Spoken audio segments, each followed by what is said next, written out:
नमस्कार दोस्तों, art of trading की एक और लर्निंग वीडियो में आपका स्वागत करता हूं। दोस्तों ये वीडियो मुहूर्त ट्रेडिंग पे होने वाली है कि मुहूर्त ट्रेडिंग के दिन मैं किस तरीके से ट्रेड करने वाला हूं। और आप लोग को मैं बता दूं कि फर्स्ट टाइम मैं ऑप्शन में ट्रेड करने वाला हूं मुहूर्त ट्रेडिंग के दिन।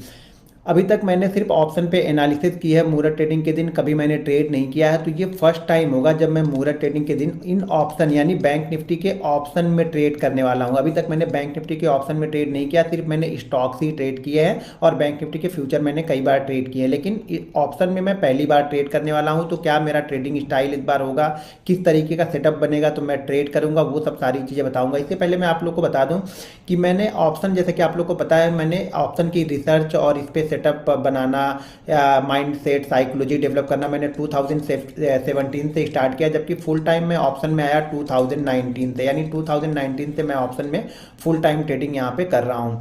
लेकिन ऑप्शन में मुहूर्त ट्रेडिंग के दिन मैंने कभी नहीं किया, क्योंकि 1 घंटे का आवर रहता है तो ज़्यादातर वहाँ पे प्रीमियम डीके हो जाता है ऑप्शन बाइंग में। लेकिन इस बार मैं ऑप्शन बाइंग करने वाला हूँ मुहूर्त ट्रेडिंग के दिन। तो क्या स्टाइल होगा पहले वो समझ लूँ। उसके पहले मैंने यहाँ पे 7 साल का डेटा रिकॉर्ड करके रखा हुआ है, तो उस डेटा के बारे में पहले आप लोग को बताता हूँ, समझाता हूँ, तभी वो चीज़ें आप लोग को समझ में आएंगी कि मुहूर्त ट्रेडिंग के दिन मैं किस तरीके से ट्रेड करने वाला हूँ और क्यों ट्रेड करने वाला हूँ। ऐसे मैं बताऊंगा तो कुछ समझ में नहीं आएगा। तो पहले मैं आप लोग को डेटा दिखाता हूँ 7 साल का, उस डेटा को देखिएगा, समझिएगा, तब आपको समझ में आएगा। देखिए, 1 घंटे का ट्रेडिंग आवर रहेगा हमारा, तो जरूरी नहीं कि बहुत बड़े मोमेंटम आपको मिलेंगे। और आप लोग, क्या होता है ना, माइंडसेट क्या होता है हमारा कि हम बड़े मूव के लिए जब प्ले करने जाते हैं कि भाई मुहूर्त ट्रेडिंग है तो उस दिन पैसा बनना ही चाहिए। देखिए, पैसा बने ना बने ये जरूरी नहीं है, लेकिन पैसा जाए अगर तो छोटा सा जाए, ये ध्यान रखिएगा।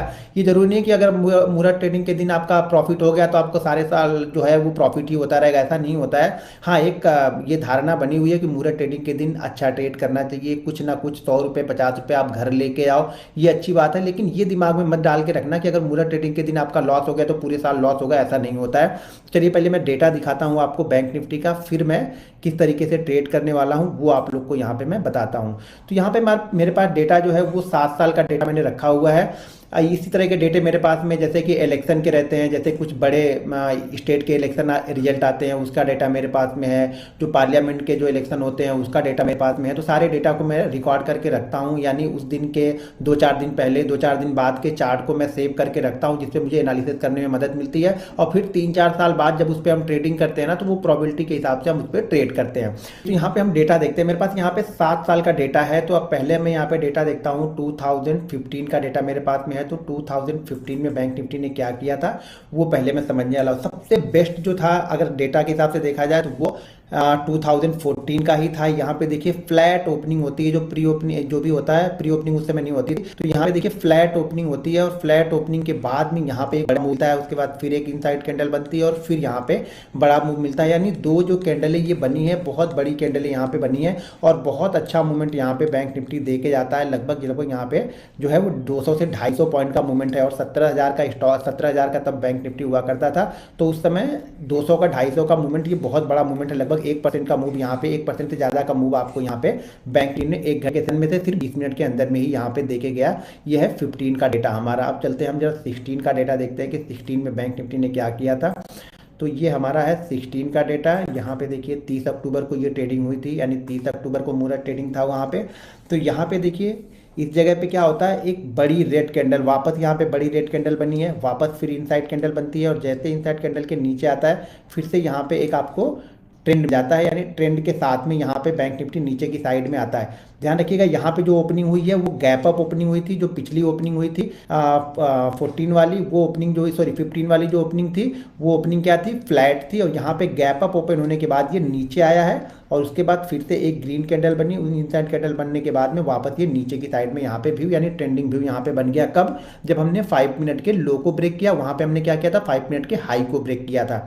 अब चीज़ों को जरा समझिएगा, हर समय यही नहीं होगा कि 5 मिनट के लो हाई को ब्रेक करेगा। मैं कुछ दूसरी चीज़ें बताने वाला हूँ, लेकिन पहले आप इसके एनालिसिस को समझेंगे तभी वो चीज़ें समझ में आएंगी। तो अब यहाँ पे चलते हैं, हम नेक्स्ट ईयर चलते हैं, 2017 में क्या किया था।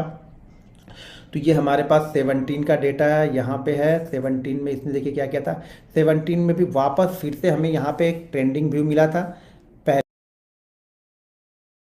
तो दोस्तों वीडियो में आगे बढ़ने से पहले मैं आपको बता दूं कि हमारा फ्री टेलीग्राम ग्रुप है, जहां पर आपके साथ लेवल एंड चार्ट की एनालिसिस शेयर की जाएगी, जिससे आपको ट्रेड लेने में बहुत ही आसानी होगी। तो कमेंट बॉक्स में लिंक दिया है, जाकर ज्वाइन कर लेना।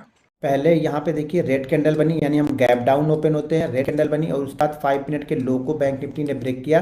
तो ये ट्रेंडिंग व्यू यहाँ पे वापस आपको मिला और काफ़ी अच्छी गिरावट यहाँ पर भी बैंक निफ्टी में आपको देखने को मिली 1 घंटे के अंदर में। तो यानी यहाँ पे हमने 3 देखा, तो 3 में से एक बार बैंक निफ्टी ऊपर गया है, उसके बाद 2 बार ओपनिंग के बाद से ये यहाँ पे नीचे ही आ रहा है। ठीक है, अब चलते हैं हम 18 वाला डेटा देखते हैं कि 18 में यहाँ पे क्या किया था बैंक निफ्टी ने। तो ये हमारे पास 18 का डेटा है और 18 में देखिए इसने क्या किया है। 18 में भी हम क्या हो रहा है, गैप अप ओपन हो रहे हैं, वापस हम गैप अप ओपन हो रहे हैं। गैप अप ओपन होने के बाद हमने इस लो को ब्रेक किया, 5 मिनट के लो को ब्रेक किया, एक नीचे मूव तो मिला, लेकिन वापस जाके फिर से हम क्या कर रहे लगे, कंसोलिडेट करके वापस हम कहाँ पे क्लोज हो गए, उसी लेवल के आसपास क्लोज हो गए जहाँ पे हमने ओपन किया था, यानी फ्लैट यहाँ पे क्लोजिंग हमें मिली। और यहाँ पे देखिए तो एक अच्छा मूव या नीचे की साइड में आपको दिखने छोटा दिख रहा है, देखिए 25,740 है और उसके बाद इसने ये 40 पॉइंट का नहीं, बड़ा मूव नहीं है, फिर 40 पॉइंट का यहाँ पे डिप मिला, वापस ये कंसोलिडेट करने लगा और वापस ये निकल गया ऊपर की साइड में, फिर क्लोजिंग फ्लैट हो गई। तो यहाँ पे ऑप्शन ट्रेड करना थोड़ा सा मुश्किल यहाँ पे आपके लिए रहेगा, क्योंकि ध्यान रखिएगा क्योंकि ऑप्शन का प्रीमियम वहाँ पे जो होगा वो डीके होगा बहुत फास्ट, तो ये ध्यान रखना पड़ेगा। क्योंकि यहाँ पे देखते हैं 19 के डेटा में क्या छुपा हुआ है, कुछ खास 19 के डेटा में है कि नहीं है। तो ये 19 का डेटा हमने ओपन किया, 19 का ये जो चार्ट है ये हमारा ओपन हो गया और यहाँ पे देखिए यहाँ पर इस 5 मिनट के अंदर में ही हम ट्रेड करते रहे सारा दिन, मतलब जो भी हमने 1 घंटे का ट्रेडिंग सेशन था वहाँ पे हम 5 मिनट के अंदर में ही यहाँ पे हम ओपन हुए और उसी के अंदर में हम ट्रेड करते रहे और क्लोज हो गए। तो यहाँ पे कुछ खास ट्रेड यहाँ पे बना नहीं 19 में देखा जाए तो। अब इस पे चलते हैं हम 20 में, जो 20 का डेटा हमारे पास में है वो ये है। ये एक ट्रेंडिंग मूव था 20 वाला, तो यहाँ पर भी अगर आप देखेंगे 20 का जो डेटा है वो एक ट्रेंडिंग मूव यहाँ पे है। तो यहाँ पे देखिए वापस ये क्या करता है, यहाँ से ओपन होता है और ओपन होने के बाद देखिए काफ़ी देर तक ये कंसोलिडेट रहता है, कंसोलिडेट के बाद फिर से ये ट्रेंडिंग मूव देता है। लेकिन ये एक चीज़ ध्यान रखिएगा, 1 घंटे का ट्रेडिंग सेशन है, अगर 1 घंटे में से अगर हमने 40 मिनट टाइम पास कर लिया है, मतलब कहीं हम करके नहीं गए हैं, तो लास्ट के 20 मिनट ये देखने में आपको जरूर अच्छा लग रहा है, लेकिन यहाँ पर ट्रेड लेने की हिम्मत नहीं करेगी। हो सकता है एक कैंडल बनने के बाद फिर से ये यहीं पर ट्रेड करने लगे, तो ये हिम्मत नहीं करेगी कभी भी। जो लास्ट के 10 मिनट या 15 मिनट है वहाँ पर तो ट्रेड नहीं बनेगा, भले आपको चार्ट बाद में दिखता है तो आपको अच्छा लगता है, यहाँ पे ट्रेड नहीं बनेगा। ट्रेड तो पहले, दूसरे और तीसरे कैंडल में ही अगर मूव मिलेगा तो ही बनेगा, उसके बाद तो ट्रेड आपका बनेगा नहीं। चार्ट देखने में जरूर अच्छा लगेगा लास्ट वाला कि यार इसके बाद से इसने एक मूवमेंट जरूर दिया है। अब 21 में देखते हैं 21 में इसने क्या किया। तो 21 में भी कुछ खास यहाँ पे नहीं किया है। यहाँ पे देखेंगे तो इसने क्या किया, 21 में इसी 5 मिनट की कैंडल के अंदर में ज़्यादातर टाइम ये ट्रेड करता रहा और इसी जगह पे आके ये कहीं पे क्लोज कर दिया। तो यहाँ पर भी कुछ खास मूवमेंट यहाँ पे देखने को नहीं मिली है। तो अब देखो मैं किस तरीके से ट्रेड करने वाला हूँ, पहले मैं वो आप लोग को समझाता हूँ, उसको जरा ध्यानपूर्वक देखिएगा, समझिएगा और इसमें आपने क्या ऑब्जर्व किया ये जरूर मुझे बताइएगा कमेंट करके। देखिए मैं किस तरीके से ट्रेड करने वाला हूँ। हर समय एक सेटअप तो बनेगा नहीं, जरूरी तो है नहीं कि 5 मिनट का कैंडल ये इनसाइड बने ही और उसके बाद ऊपर या नीचे निकले ही, ये जरूरी नहीं है। तो मैं किस तरीके से ट्रेड करने वाला हूँ एक चीज समझिएगा, 2020 2021 ये जो है ना, ये जो साल थे ये एक्स्ट्रा ऑर्डिनरी यहाँ पे अकाउंट ओपन किए, तो बहुत सारे लोग अकाउंट ट्रेड करने वाले हैं मुहूर्त ट्रेडिंग के दिन, तो इस पे थोड़ा फोकस कीजिएगा। और जो भी मूव बनेगा ना वो पहले 5 मिनट का जो मूव होगा वो बड़ा जबरदस्त मूव होगा। ये पिछले डेटा से हमने देख लिया है, पहले 5 मिनट में काफी अच्छे मूव यहाँ पे बन जा रहे हैं। मैं कैसे ट्रेड करने वाला हूँ अब मैं वो आप लोग को समझाता हूँ, तो ध्यानपूर्वक देखिएगा। तो मैं बैंक निफ्टी ऑप्शन को जो ट्रेड करने वाला हूं ना वो फर्स्ट मिनट पे ट्रेड करने वाला हूं। फर्स्ट का मतलब कि पहले मिनट पे करूंगा, फर्स्ट मिनट की कैंडल के हिसाब से मैं ट्रेड डिसाइड करने वाला हूं। ये ट्रेड मैं ज्यादातर पहले 5 मिनट के अंदर में कंप्लीट करने की कोशिश करूंगा कि पहले 5 मिनट या 6 मिनट के अंदर में मेरा ट्रेड कंप्लीट हो जाए, अगर ट्रेड मिलता है तो। अब ट्रेड की सेटअप यहाँ पे क्या होगा, स्ट्रेटजी मेरी क्या है ट्रेड करने के लिए वो समझ लीजिए। पहले मिनट मान लीजिए बैंक निफ्टी कहीं पर भी ओपन हो और राउंड फिगर का मतलब ये हो गया कि 100 200 300 400 ये राउंड फिगर है हमारे लिए। अगर राउंड फिगर मान लीजिए 100 वाले राउंड फिगर के ऊपर ट्रेड कर रहा तो मैं ये देखूंगा कि पहले मिनट की जो कैंडल है वो 100 और 130 के अंदर में ही क्लोज करे, ध्यान रखिएगा।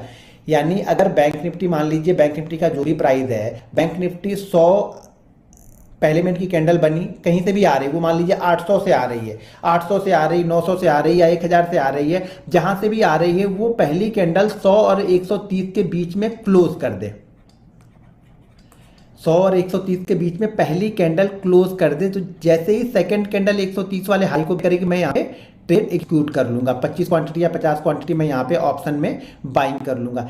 100 और 130 के बीच में वो कहीं भी हो सकता है, वो हो सकता है कि 101 पे क्लोज करे या हो सकता है 129 पे क्लोज करे, ये हमें नहीं पता। लेकिन अगर वो 131 पे क्लोज करेगा तो हमारे सेटअप में नहीं है, तब इसमें मैं ट्रेड नहीं लूंगा। ये मैं बाइंग साइड वाले की बात कर रहा हूं। मान लीजिए यही बैंक निफ्टी अगर 400 के आसपास में है तो ये अगर क्या करेगा, 400 से लेकर के 430 के बीच में अगर पहली कैंडल कहीं पे क्लोज करती है, पहली और दूसरी सेकंड कैंडल को भी मैं देखूंगा, हो सकता है पहली कैंडल इस जोन के अंदर में, मुझे ये जोन चाहिए, ध्यान रखिएगा, मुझे ये 30 पॉइंट के जोन के अंदर में पहली 2 मिनट की कोई भी कैंडल क्लोज करेगा, पहली वाली क्लोज करती है तो भी चलेगा, सेकंड वाली क्लोज करती है तो भी चलेगा, जैसे इसके ऊपर जोन के ऊपर निकलेगा मैं ट्रेड कर दूंगा।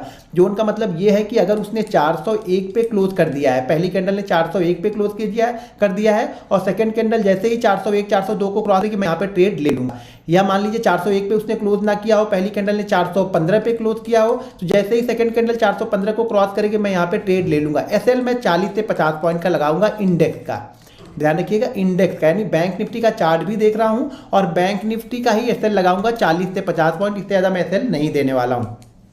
ये हो गई अप साइड की। अब डाउन साइड में मान लीजिए मार्केट ओपन हुआ, गैप अप ओपन हो या गैप डाउन ओपन हो, उससे मुझे कुछ मतलब नहीं, कहीं पर भी ओपन हो, लेकिन अगर वो नीचे आता है तो नीचे वाली विंडो यानी नीचे वाली जो 30 पॉइंट की विंडो है उसके अंदर में क्लोज होना चाहिए। मान लीजिए अगर ये ओपन होता है 40,400, ऐसे मान लेते हैं 40,400 पे ओपन होता है, ये 40,300 भी पहले मिनट में ब्रेक कर देता है और हमारे विंडो के अंदर में क्लोज नहीं करता, यानी हमारी विंडो कौन सी यहाँ पे बन गई है, यानी 400 के नीचे हमारी विंडो 400 और 370, इसके बीच में अगर पहली कैंडल क्लोज करेगी तो लूंगा। अगर ये पहली कैंडल मान लीजिए इसको निकाल देती है तो सेकंड विंडो हमारी कहां पे आएगी, 300 से 270, यानी 270 के अंदर में अगर सेकंड कैंडल भी क्लोज कर देती है तो मैं ट्रेड लूंगा। थर्ड कैंडल अगर आती है तो मैं नहीं लूंगा, क्योंकि ऑलरेडी एक बहुत बड़ा मूव तब तक 150-200 पॉइंट का मूव निकल चुका होगा, तो फिर मैं यहाँ पे ट्रेड नहीं लेने वाला हूँ। पहले ट्रेड में पहले 2 मिनट के अंदर में ही एग्जीक्यूट करूंगा और कोशिश करूंगा कि इस ट्रेड को मैं रिकॉर्ड करके आप लोग के लिए डालूं, और ये 25 से 50 क्वांटिटी होगी, इससे ज़्यादा क्वांटिटी मैं ट्रेड नहीं करने वाला हूँ। तो 30 पॉइंट के विंडो में क्लोज करना जरूरी है, पहली और दूसरे मिनट की कैंडल। अगर पहली मिनट की कैंडल ने क्लोज कर दिया तो मैं दूसरे मिनट में ट्रेड ले लूंगा, अगर दूसरे मिनट की कैंडल ने क्लोज किया तो मैं तीसरे मिनट के अंदर में ट्रेड ले लूंगा। ये कहां से ओपन होकर आ रहा है ये मैं नहीं देखूंगा, कहां से ओपन होकर कहां पे जा रहा है ये मैं नहीं देखूंगा। डाउन साइड के लिए जो हमारा विंडो है वो है राउंड फिगर से लेकर के 70 पॉइंट, यानी 400 है तो 370, 300 है तो 270 से 300 से 270 के बीच में कहीं पे क्लोज करे, और मान लीजिए 200 होता है तो फिर ये 170 के बीच में कहीं पे क्लोज करे, तब मैं यहाँ पे लूंगा। हाँ, 35,000, 40,000, 41,000, 42,000 इस राउंड फिगर पे मैं ट्रेड नहीं करने वाला हूं। कब नहीं ट्रेड करूंगा, जब मान लीजिए ऊपर की साइड में मैं ट्रेड लेने के लिए बैठा हूं और ऊपर की साइड की विंडो कहां पे ओपन होती है, 40,900 पे ओपन होती है और फिर 930 हमें चाहिए विंडो, इस विंडो के बीच में क्लोज करेगा तो फिर मैं यहां पे ट्रेड नहीं लूंगा, यानी राउंड 1000 वाले राउंड फिगर के पास में मैं ट्रेड नहीं लूंगा। उसके नीचे ये कहीं पर भी क्लोज कर रहा है, अगर ऊपर की साइड में जा रहा तो ये 30 पॉइंट का विंडो ऊपर की साइड में, नीचे की साइड में जा रहा तो हमारा विंडो यहाँ पे क्या हो जाएगा, 870 का। इस विंडो के बीच में अगर पहली मिनट की कैंडल या दूसरी मिनट की कैंडल में इस 30 पॉइंट की विंडो के अंदर में कहीं पे क्लोज करेगी तो मैं सेकंड ट्रेड यहां पे लेने वाला हूं और उस ट्रेड को रिकॉर्ड करके आप लोग के लिए डालूंगा। वीडियो पसंद आए तो दोस्तों वीडियो को लाइक और शेयर जरूर कीजिएगा। अगर ये चीजें समझ में नहीं आई तो कोई दिक्कत नहीं है, मैं लाइव वीडियो रिकॉर्ड करूंगा तो वहां पे आप देख के समझ सकते हैं कि मैं क्या बोलना चाह रहा हूं। मिलते हैं नेक्स्ट वीडियो में।